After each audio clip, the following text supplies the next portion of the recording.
మదన్ మదన్ అక్కడ సైడ్ రండి side Madan Madan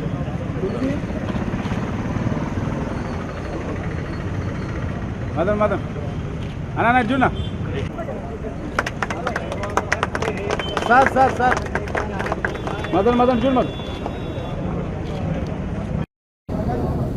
Nellore rural నియోజకవర్గం 19వ డివిజన్ గోమతి నగర్ దాదాపు 35 లక్షల రూపాయల వ్యయంతో డ్రైన్ నిర్మాణం. ఈ డ్రైన్ వల్ల గోమతి నగర్ వాసులకే కాకుండా మొత్తం మాగుంట లేఅవుట్కి ఈ డ్రైన్ రావడం ఒక వరం. ఎందుకని చెప్తున్నానంటే మాగుంట లేఅవుట్లో ఏదైతే చిన్నపాటి వర్షానికే జలమయం అయ్యే పరిస్థితుల్లో ఏదైతే ఆ యొక్క డ్రైన్ సౌకర్యం లేక చిన్నపాటి వర్షానికే జలమయ్యే పరిస్థితి. ఈ యొక్క జలమయం అయ్యే పరిస్థితి నుంచి అవుట్లెట్ ఏదైతే ఉందో దాన్ని ఈ గోమతి నగర్లో తీసుకెళ్లాల్సిన పరిస్థితి.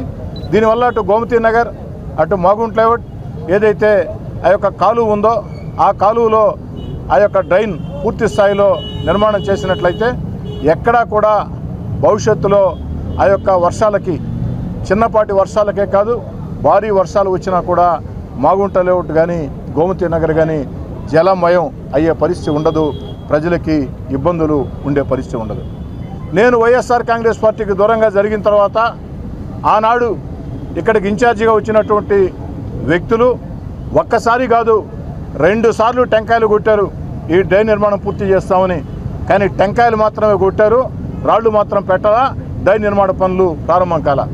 ఈరోజు స్థానిక డివిజన్ కార్పొరేటర్ నూకరాజు జ్యోతిప్రియ, అదేవిధంగా ఏదైతే ఈ యొక్క division Telugu Desam party incharge Nookaraju Madan Kumar Reddy, ఈ డివిజన్లో ఉండే పెద్దలందరూ, ముఖ్యంగా గోమతి నగర్లో మాగుంట లేఅవుట్లో ఉండే శ్రేయోభిలాషులందరూ వారందరూ అభ్యర్థుల మేరకి 35 లక్షల రూపాయలతో డ్రైన్ నిర్మాణం చేపట్టాం.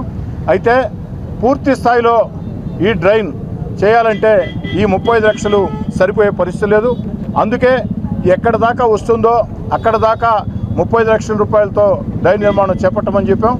ఆ తర్వాత మళ్ళీ నిధులు కేటాయించి పూర్తి స్థాయిలో అవుట్లెట్ ఏర్పాటు చేసి అప్పుడు శాశ్వత పరిష్కారం దొరుకుతుంది. ఈ 35 లక్షల డ్రైన్ నిర్మాణం వల్ల తాత్కాలిక పరిష్కారం మాత్రమే దొరుకుతుంది. కొంతమేరకు మాత్రమే అటు మాగుంట లేఅవుట్ గోమతి నగర్ వెలు జరుగుతుంది. పూర్తి స్థాయి జరగాలంటే ఇంకా కూడా నిధులు అవసరం. అదేవిధంగా ఈ యొక్క డ్రైన్ ముందుకెళ్లేదానికి ఇరిగేషన్ కాలువ మీద ఆక్రమణ ఉన్నాయి. నేను చాలా స్పష్టంగా ఇరిగేషన్ అధికారులు చెప్తూ ఉన్నా, ఇరిగేషన్ స్థలాలు చాలా చోట్ల కబ్జా అయినాయి. కానీ మేము చూసినట్టు ఏదో పేదవాళ్ళు, సామాన్య కుటుంబాలు, మధ్యతరగతి కుటుంబాలు అయితే చూసినట్టు ప్రజలకు అవసరం లేకుంటే మేము కూడా పోతూ ఉంటాం. కానీ ఇక్కడ ఆ యొక్క ఆక్రమణలు ఏవైతే ఉన్నాయో ఇవన్నీ కూడా సాధారణ కుటుంబాలు, సామాన్య కుటుంబాలు, పేదలో కాదు, బడా బాబులు కొంతమేరకి ఇరిగేషన్ కాలను ఆక్రమించుకుని ఉన్నారు. ఈరోజు ఈ యొక్క డ్రైన్ పూర్తి స్థాయి నిర్మాణం కావాలంటే ఇరిగేషన్ అధికారులారా వెంటనే వచ్చి మార్కింగ్ ఇవ్వండి. ఇరిగేషన్ అధికారులు ఎంత మేరకు మార్కింగ్ ఇస్తారో అంత మేరకి ఖచ్చితంగా ఈ డ్రైన్ నిర్మాణం సాగిస్తాం. మాగుంట లేఅవుట్కి ఒక శాశ్వత పరిష్కారం. మాగుంట లేఅవుట్ గోమతి నగర్ ప్రాంతాలకి ఎంత పెద్ద భారీ వర్షాలు వచ్చినా ఆ యొక్క బడాబాబులు ఆక్రమించుకున్న ఆక్రమణను తొలగించి పూర్తి స్థాయిలో నిర్మాణం చేసినట్లయితే ఈ 35 లక్షలే కాకుండా అదనంగా నిధులు ఇచ్చినట్లయితే ఆనాడు ఈ యొక్క మాగుంట లేఅవుట్ గోమతి నగర్లో భారీ వర్షాలు వచ్చినా జలమయం అయ్యే పరిస్థితి ఉండదు. దీని మీద పూర్తి దృష్టి పెట్టమని కమిషనర్ గారిని కోరా, ఇరిగేషన్ అధికారులను కోరా, స్థానిక కార్పొరేటర్ని ఎత్తిన ఈ పూర్తి బాధ్యతలను పెట్టా. వేగవంతంగా దీన్ని పూర్తి చేసి అందిస్తాం. అందరూ కూడా సహకరించాలని చెప్పి కోరుతూ ఉన్నాం.